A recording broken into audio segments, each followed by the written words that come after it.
Saludos amigas, amigos, ustedes sintonizan Acento TV y este es su espacio de entrevistas y comentarios a partir de ahora. Hoy nos toca conversar sobre un tema muy importante, la situación fiscal de la República Dominicana, cómo recibe este nuevo gobierno el presidente Luis Abinader las arcas del Estado, la situación de las finanzas, la situación en general de la economía y del presupuesto. Y vamos a conversar con un estudioso de estos temas, el profesor Nelson Suárez, economista y especialista en el tema de presupuesto, que le ha dado seguimiento durante muchos años, que ustedes conocen por sus valiosas colaboraciones en el portal Acento.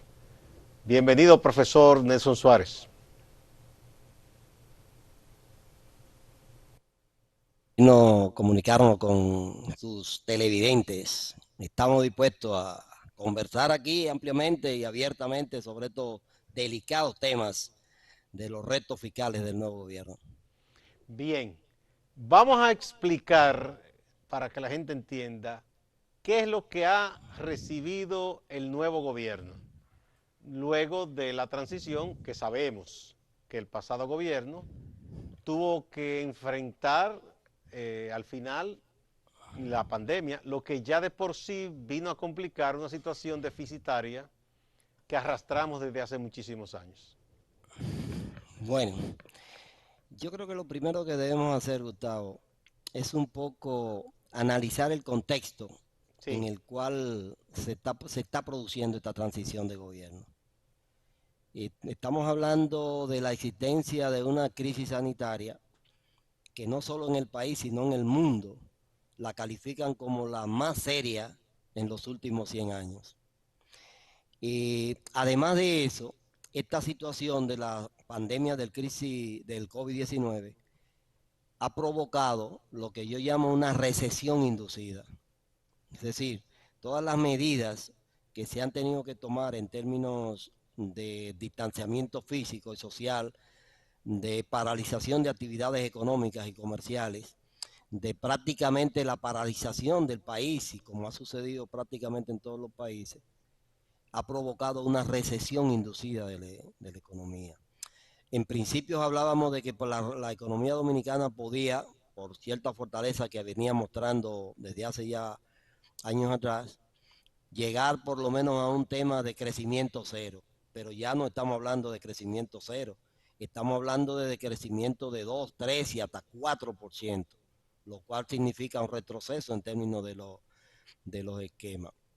Entonces, en este contexto de esta crisis sanitaria, de esta recesión económica inducida, se produce en nuestro país un cambio de autoridades en la dirección del gobierno.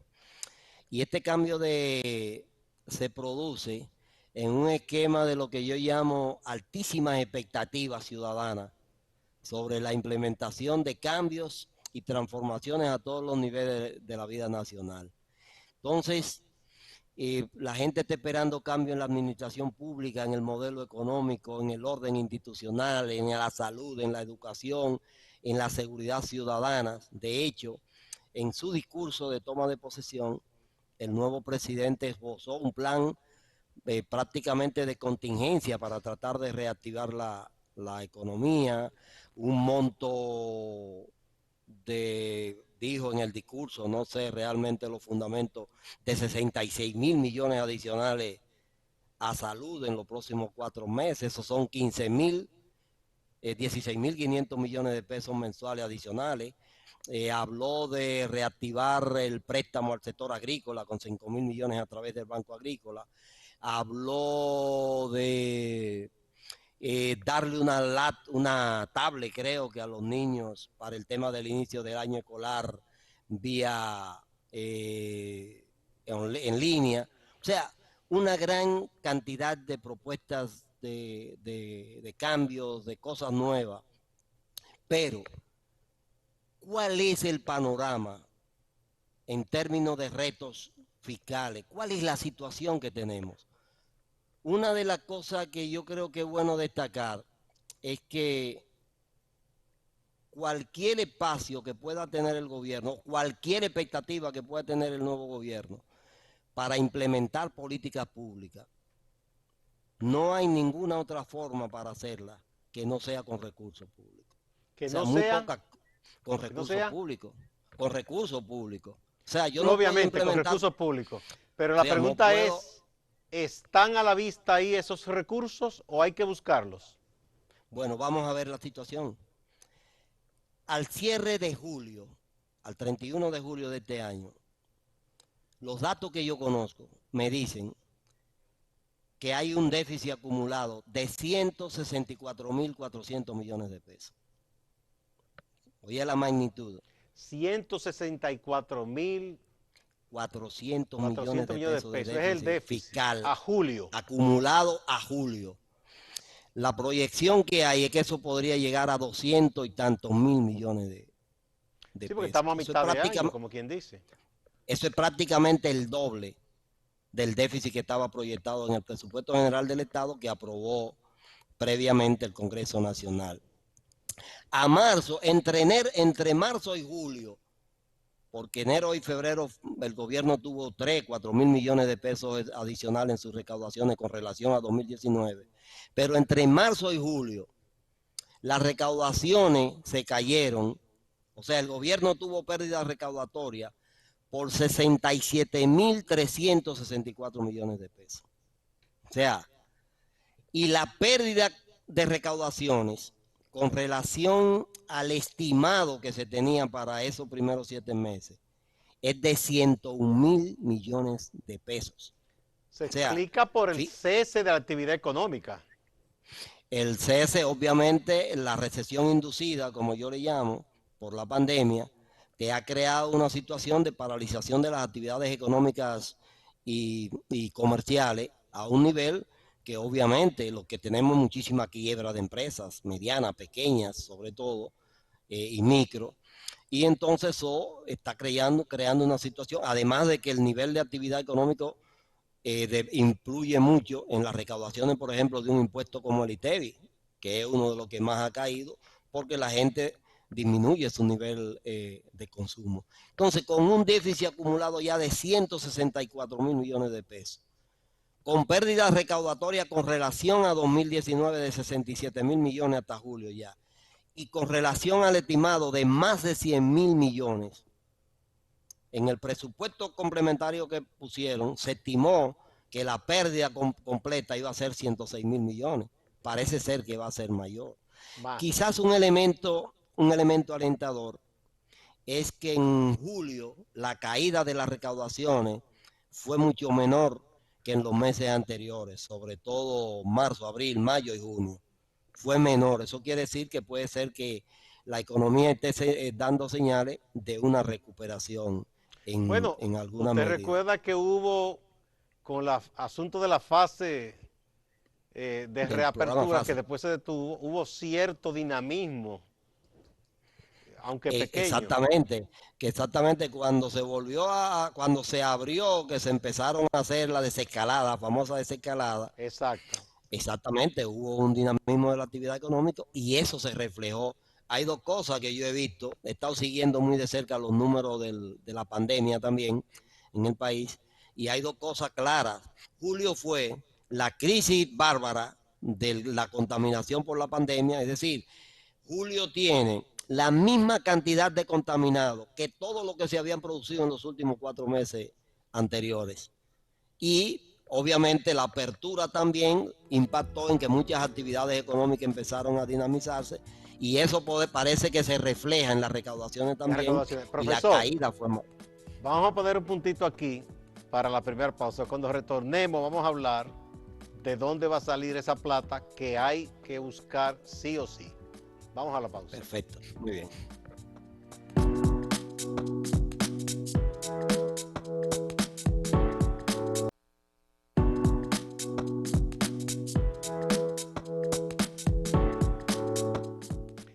El profesor Nelson Suárez, economista, un estudioso de las finanzas públicas y del presupuesto, está conversando con nosotros en el día de hoy.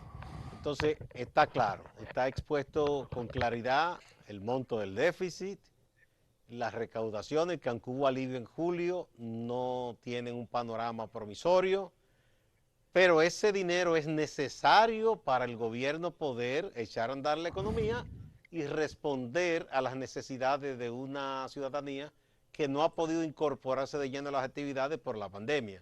¿De dónde se puede buscar ese dinero, esa plata? Bueno, voy a retomar de nuevo. Dije que la implementación de política pública no es posible si no se dispone de la cantidad de recursos. El nuevo gobierno, que sube frente a expectativas ciudadanas muy, pero muy altas sobre cambios, transformaciones, modificaciones, fusión de instituciones, eliminación, persecución de corrupción, tiene un espacio fiscal extremadamente limitado para hacer cosas. Muchas de las medidas que están planteando de fusión de instituciones, de reducción de gastos, su impacto en términos inmediatos no son tan efectivos.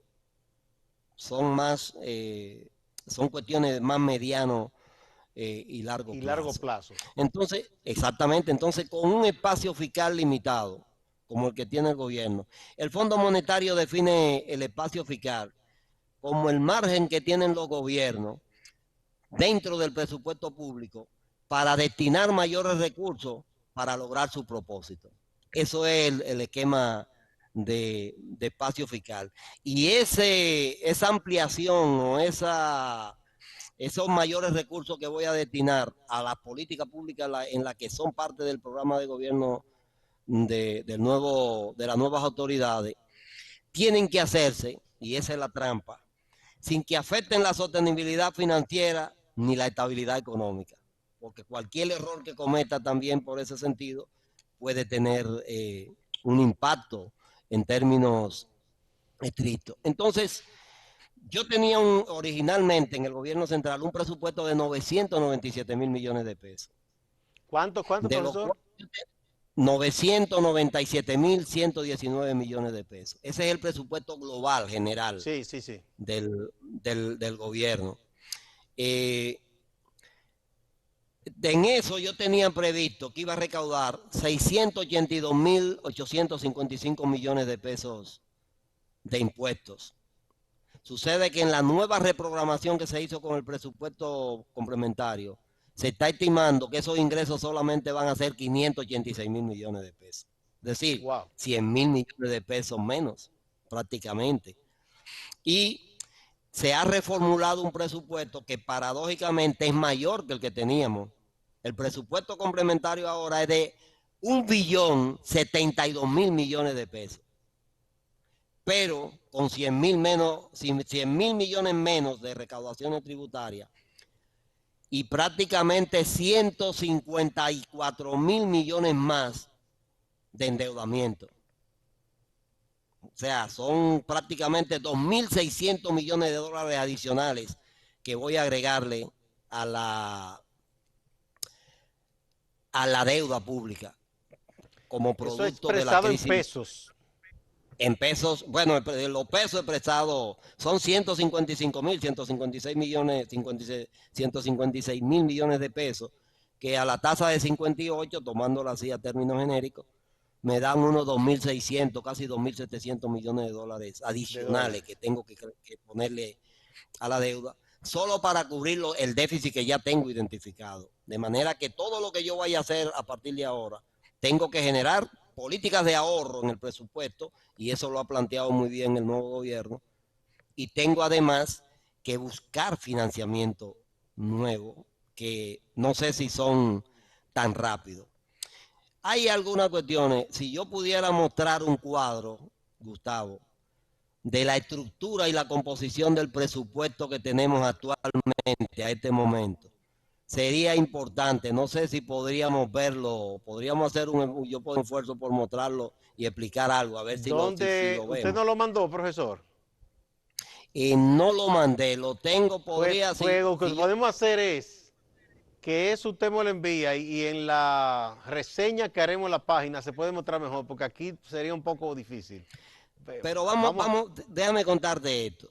Sí. Nosotros tenemos un presupuesto de 1.072.000 millones. Sí. hay de ese presupuesto un 20% que son gastos de consumo del gobierno.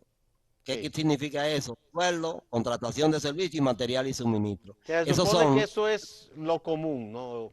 Lo el habitual. funcionamiento sin hacer nada de las instituciones públicas. Esos son 333 mil millones de pesos. Sí. Y yo tengo compromiso de servicio de la deuda por 315.900 millones de pesos. O sea que ya van más de 600.000 ahí. Ya ahí tú tienes 700, casi 650.000 millones de pesos Eso es ya más comprometidos. de la mitad. Más de la mitad. Cuando tú lo coges, eso te da el 45% del presupuesto. Entonces, esas son de las restricciones serias que tiene el nuevo gobierno, que de hecho me sorprende en algunos casos que el presidente y el equipo que lo está asesorando a veces está haciendo mucha promesa con temas económicos, con temas que implican nuevas fuentes de recursos. Y es complicado. Y te voy a dar otro dato importante. El gasto en nómina del gobierno central para este año, para todo el año, es de 213 mil millones de pesos. Pero ¿qué pasa? Solo el Ministerio de Educación tiene de eso 109.400 millones de pesos. Es de 51.4% del gasto en nómina del gobierno corresponde al Ministerio de Educación. Óyeme el panorama. He visto durante el último año, mucha gente, de hecho gente con muy buenas intenciones, de los grupos sociales, el tema de la nómina pública y esto, pero tú no tienes mucho espacio por ahí de donde buscar grandes cantidades de recursos. Profesor, pongamos otro puntito porque me está pidiendo la pausa. Importante, ¿qué se puede hacer si es verdad que se puede reducir la nómina? Y el otro desafío, tampoco se puede en un momento de una, como usted dice, recesión inducida, hacer tantos recortes porque se caería más la Exacto. demanda y eso sería Ese desastroso. es Vamos a el la tema de pausa. mover el espacio fiscal.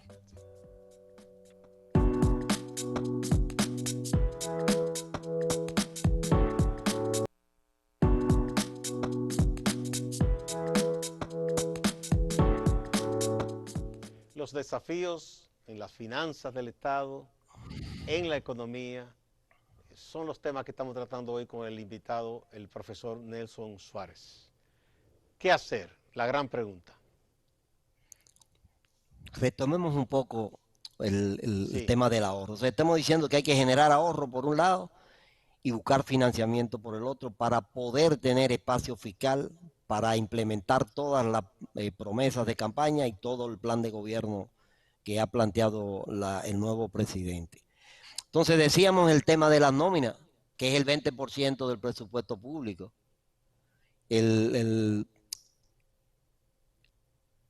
Ministerio de Educación solo absorbe el 51.4% de la nómina para este año, que son 213 mil millones de pesos, con 109.400 millones de pesos. Cuando le metemos defensa, interior y policía, donde está la seguridad ciudadana, que son 12 mil millones quizás de sueldo para la policía. Cuando yo sumo todo eso, yo tengo prácticamente un 70% de esa nómina comprometida. Yo tengo y en cerca esas de... entidades es poco lo que se puede recortar porque son entidades muy Son especializadas con un presupuestos muy... escalafón. Sí, y no, y presupuestos muy pequeños la mayoría. ¿Quiénes tienen presupuesto grande? Educación, salud, pero fíjense que salud tiene un presupuesto grande porque también a través de ellos transfieren lo del Servicio Nacional de Salud. Por ejemplo, el Servicio Nacional de Salud tiene sueldos estimados para este año por 43 mil millones de pesos. Y hay que aumentar, porque van a tener Sí, que contratar más médicos es para una enfrentar la... promesa del presidente, aumentar el presupuesto de salud también. Exacto, entonces yo no tengo tanto espacio por ahí. Porque si educación solo tiene más de la mitad del gasto en nómina, Yo no puedo tocar la conquista de los profesores que han logrado cierta mejoría. Si la topa, tiene una crisis social inmediatamente y un enfrentamiento con el sindicato de los maestros, que mucha fuerza y poder tiene. Y los otros gastos que hay. Entonces podremos tener generación de ingresos por ahí o de ahorro, pero no son tan significativos como lo que necesitamos para yo poder realmente enfrentar la situación. Entonces, solamente hay una salida, ¿Cuál es? es nuevo endeudamiento público. ¿Y cuál sería la mejor vía para buscar esos recursos que sería de endeudamiento? Obligatorio, podemos decir. Si lo vemos desde el punto de vista del costo de ese financiamiento, posiblemente lo mejor sería recurrir a los organismos multilaterales, BID, Banco Mundial, Fondo Monetario Internacional. Eso sería una opción. Tenemos Sería que lo ver mejor. cuáles son los espacios que tenemos de eso. La otra opción es recurrir al endeudamiento que ha sido común De los bonos. exactamente bonos que pueden ser bonos soberanos, es decir, de carácter global, de carácter internacional. El país tiene muy buen aval en términos de los inversionistas internacionales, pero tiene sus costos. Y por otro lado, podría hacerlo también con endeudamiento interno. Es decir, yo podría hacer colocaciones de bonos, de títulos, de valores de la deuda pública interna y Internamente colocarlo. todavía soporta la economía nuestra nuevas emisiones de bonos internos. Bueno, si el sector financiero, que es normalmente el que compra el 97% de las colocaciones e inversiones que tiene el sector financiero de este país en título del gobierno, del sector público. Y eso, lo que hay que ver entonces, cuál es la fortaleza del sistema financiero nacional para dar apoyo al financiero internamente al gobierno para financiar sus programas. Otra opción, y lo hacen, es manejar la política monetaria también para buscar alguna forma de impulsar el financiamiento del presupuesto público para hacerlo. Ahora, esto implica una cuestión seria, porque ya yo te dije que el presupuesto de este año tiene comprometido 316 mil millones de pesos en servicio de la deuda, en capital e intereses. Es decir, de hecho, ahora mismo, a julio, el gobierno ha pagado cerca de 149 mil millones de pesos de servicio de Y en lo que deuda. resta, ¿cuánto tendrá que pagar? Lo que resta del año, Bueno, las proyecciones que habían son 315 mil millones. 315 mil millones. O sea que Entonces, falta la mitad. recapitulando, no hay otra salida que buscar recursos prestados de alguna manera o con bonos internos, bonos externos o con los organismos como el BID, Banco Mundial o el Multilaterales. Fondo. Eso Sí, tiene que estar claro. o bilaterales, gobiernos que quieran darnos apoyo, ¿Y qué porque tan fácil es que un gobierno, de gobierno a gobierno en estos momentos, esté dispuesto a soltar plata? sí, hay algunos gobiernos que por una serie de circunstancias, condicionamiento y eso, pueden hacerlo, pero ese es el gran reto que está planteado. O Gran sea, reto. el, Lo que me el queda tema claro por mío, lo que usted dice es que no es tan fácil el hacer un gran ahorro recortando nómina. En estos sí, momentos no es no tan es, no es fácil. tan fácil ni tan rápido, y Sí. ni la magnitud es de un monto tan grande. No Si será yo un tengo la impacto que se mitad, sentirá de inmediato. un impacto que tú digas inmediatamente, mira, me ahorré 30 mil millones de pesos, voy a dedicarlo. Bueno, tú podrás conseguir 8, 5, 10 mil millones de pesos Entonces, por esa preparémonos vía. mentalmente para que se tengan que buscar esos recursos, ¿verdad? Porque el Estado no puede cruzarse de brazos. No, no, y el Estado tiene una doble función ahora mismo. Primero, tiene que seguir manteniendo los programas de apoyo a Claro. los sectores vulnerables, FASE, PATI, toda esa cosa. Eso ha evitado No, ya el una presidente explosión lo dijo, que social. eso va a seguir. Exacto, hasta diciembre, y cuidado, eso ha evitado una explosión social en el país, si Claro. no tuviéramos realmente una situación. Va a tener que seguir ampliando, como él bien lo dijo, no sé si en la magnitud que él dijo, porque me luce exagerado los 66 mil millones en 4 meses. El tema de seguir sosteniendo la crisis sanitaria que tenemos, lo cual implica dedicar mucho más recursos. No puedo, bajo ninguna circunstancia, dejar de pagar el servicio de la deuda, porque eso me haría un daño en términos de calificación de Eso riesgo. nos pondría con serios problemas internacionales. Sí, entonces yo creo que hay que ser muy frío, conocer las realidades, que es otro tema de la cual adolece mucho la dirigencia política que normalmente va a dirigir las instituciones públicas. O sea, se han especializado mucho y se han profesionalizado mucho en política, pero una gran cantidad de veces no sabe cómo funciona la administración pública. Tendrás que por lo menos aprender sobre la marcha en muchos casos. Y ese también es una curva de aprendizaje que daña un poco las acciones que tiene su costo en todos los gobiernos. Para que sepa. Y tienen la presión ahora de la gente que están llegando a los despachos, a copar los despachos de los nuevos funcionarios para pedir puestos. Pero tengo que tener cuidado con hacer un despido masivo para no ampliar la recesión inducida. O sea, exactamente. Es una situación muy grave, muchas muy gracias. seria. Siempre usted nos echa luz sobre estos temas. Vamos a ver ya Gustavo, en la reseña que hagamos, que usted me mande los cuadros para publicarlos, para que la gente tenga todavía de manera más gráfica la información. Muchas gracias. Perfecto, igual gracias, a ustedes, Gustavo. amigas y amigos, gracias. Y no se vayan, que hay más en Acento TV y Acento Portal.